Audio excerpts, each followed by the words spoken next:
And I'd worked with him before in the theatre. I mean, he played Richard III for me in Hull. He had a little bit of trouble, shall we say, with the iambic pentameter. So we cut the play to about an hour and a quarter. And we spent 20 minutes on the fight between the Duke of whatever it was, Duke of Richmond, and him. And Bob, I always remember, he said, "Here, this play's pretty good, I want to watch it." So he was on stage all the time, right? And even though, in fact, he wasn't in all the scenes, he kind of like, kind of was totally kind of like interested in this. This is a new experience.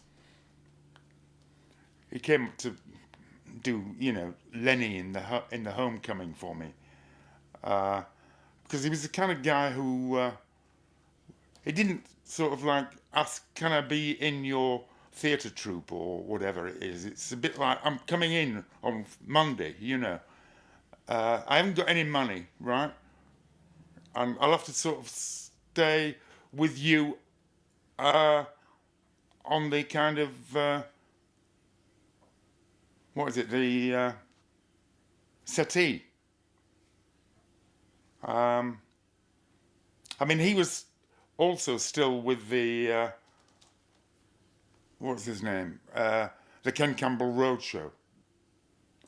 And I booked the Ken Campbell Roadshow, and there was a riot because, in fact, people hated it in Hull. I mean, they said it was an all-time low and everything like that.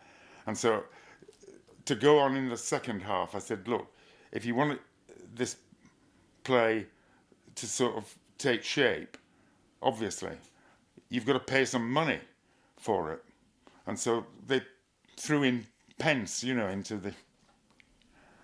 And then there was nowhere for them to stay, so they kind of like stayed with, the stage managers, and they wouldn't have anything to do with Bob either. They put a kind of thing round his neck saying, "My name is Hoskins, and I like for breakfast cornflakes." Anyway, true to him, he did turn up on, to do the plays.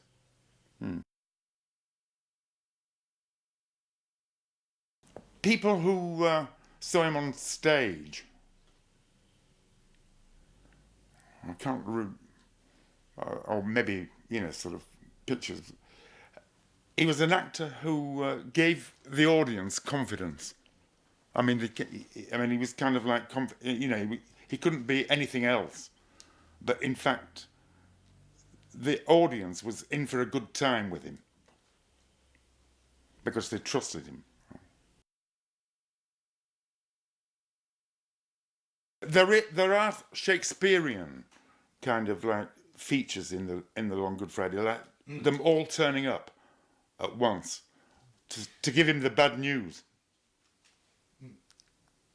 That, "Oh, Colin's dead," or so-and-so's, all that kind of thing. And it always reminds me of Richard III, where they're coming in and say, and Richard III says, "Let the seas be on him."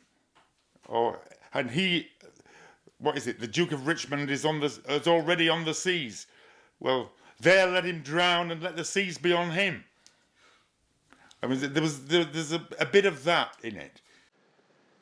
Listen, if anyone hears anything at all, I'll be at the Mayfair Casino, right? It's a work of a maniac.